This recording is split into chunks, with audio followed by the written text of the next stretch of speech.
PG Electroplast limited ने हाल ही में FY25 की चौथी तिमाही के नतीजों को लेकर एक अर्निंग्स कॉन्फ्रेंस कॉल किया, जिसमें कंपनी के प्रबंधन ने निवेशकों के साथ अपनी रणनीति, प्रदर्शन और भविष्य की योजनाओं को साझा किया।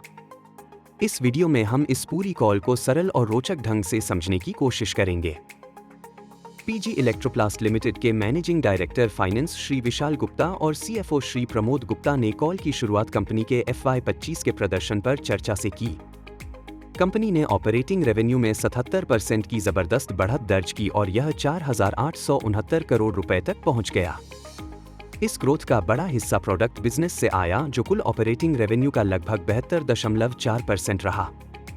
एबिटा 81% की बढ़त के साथ 519 करोड़ रुपए रहा और नेट प्रॉफिट में तो 112% की ग्रोथ देखने को मिली, जो बढ़कर 291 करोड़ रुपए हो गया। प्रोडक्ट सेगमेंट खासा मजबूत रहा, जिसमें रूम AC बिजनेस ने सबसे ज्यादा चमक दिखाई, 128% की YOY ग्रोथ के साथ 3,009 करोड़ रुपए का योगदान दिया। वॉशिंग मशीन में भी 43% की ग्रोथ और एयर कूलर सेगमेंट ने 80% की बढ़त दिखाई। FY26 में कंपनी 7,200 करोड़ रुपए ग्रुप लेवल पर ऑपरेटिंग रेवेन्यू का लक्ष्य लेकर चल रही है, जिसमें PGEL का 6,355 करोड़ और JV कंपनी गुडवर्थ इलेक्ट्रॉनिक्स का 855 करोड़ रुपए शामिल है। नेट प्रॉफिट का लक्ष्य PGEL के लिए 405 करोड़ रखा गया है, यानी 39% की ग्रोथ की उम्मीद है। कंपनी ने अपनी प्रतिस्पर्धात्मक बढ़त को विस्तार देने के लिए कई केपेक्स योजनाएं बनाई है। FY26 में PGEL करीब 800 से 900 करोड़ रुपए के निवेश की तैयारी में है। इसमें नया ग्रीनफील्ड रैक प्लांट भिवाड़ी में, वॉशिंग मशीन का नया प्लांट ग्रेटर नोएडा में और रेफ्रिजरेटर प्लांट साउथ इंडिया में स्थापित किया जाएगा। इसके अलावा सपा की सुविधा का भी विस्तार किया जाएगा। कुल मिलाकर पीजी इलेक्ट्रोप्लास्ट अपने पूरे ग्रोथ ब्लॉक को अगले 2 वर्षों में दोगुना करने की दिशा में आगे बढ़ रहा है। कम्युनिटी के कई बड़े ब्रांड्स जैसे ब्लू स्टार और वोल्टास ने डिमांड को लेकर थोड़ा संकोच दिखाया है, खासकर साउथ में बारिश और मौसम की वजह से चैनल में इन्वेंटरी बढ़ रही है।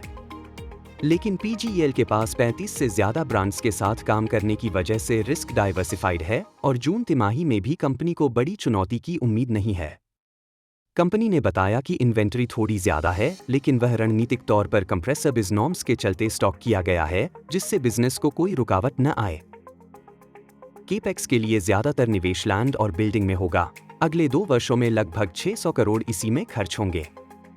FY26 के लिए एबिटा का अनुमान करीब 650 करोड़ रुपए का है, जो कंपनी के ऑपरेटिंग कैश फ्लो और फंडिंग स्ट्रेंथ को दिखाता है। PLI के तहत FY25 के लिए PGEL को 30 करोड़ रुपए मिले थे और FY26 में 37.5 करोड़ रुपए मिलने की उम्मीद है।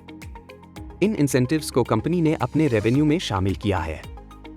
गुडवर्थ इलेक्ट्रॉनिक्स की बात करें तो इस JV कंपनी में FY25 में 544 करोड़ रुपए का रेवेन्यू रहा और FY26 में 855 करोड़ का टारगेट है, जिसमें मामूली लेवल पर एबिटा मार्जिन के साथ ब्रेक इवन की संभावना है।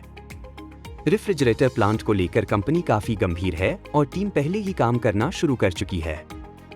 हालांकि इस प्लांट से FY26 में कोई रेवेन्यू नहीं आने वाला, लेकिन FY27 से यह रेवेन्यू और रोस में योगदान देना शुरू कर देगा। साथ ही EV सेगमेंट में भी कंपनी कदम बढ़ा रही है, लेकिन अभी क्लाइंट पार्टनर को कुछ रेगुलेटरी अप्रूवल्स मिलने बाकी है।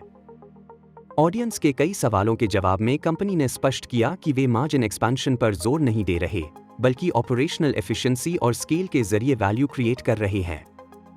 वॉशिंग मशीन्स में फ्रंट लोड कैटेगरी को लेकर भी R&D टीम काम कर रही है और रेफ्रिजरेटर में भी कंपनी दोनों कैटेगरीज DC और FF को बनाने में सक्षम होगी। कुल मिलाकर पीजी इलेक्ट्रोप्लास्ट एक अत्यंत सकारात्मक ग्रोथ फेज में है, जहां कंपनी खुद को एक पूरी तरह से integrated white goods contract manufacturer बना रही है, जिसमें प्रोडक्ट इनोवेशन, कॉस्ट एफिशिएंसी और कस्टमर डाइवर्सिफिकेशन पर पूरा फोकस है। अगर आप पीजी इलेक्ट्रोप्लास्ट के शेयरधारक हैं या इस सेक्टर में निवेश करने की योजना बना रहे हैं, तो ये कॉल आपको कंपनी के विजन, एग्जीक्यूशन कैपेबिलिटी और भविष्य की ग्रोथ की स्पष्ट झलक देता है। यह वीडियो केवल शैक्षणिक उद्देश्य के लिए है। कृपया निवेश से पहले अपनी रिसर्च करें या किसी SBI रजिस्टर्ड निवेश सलाहकार से परामर्श लें।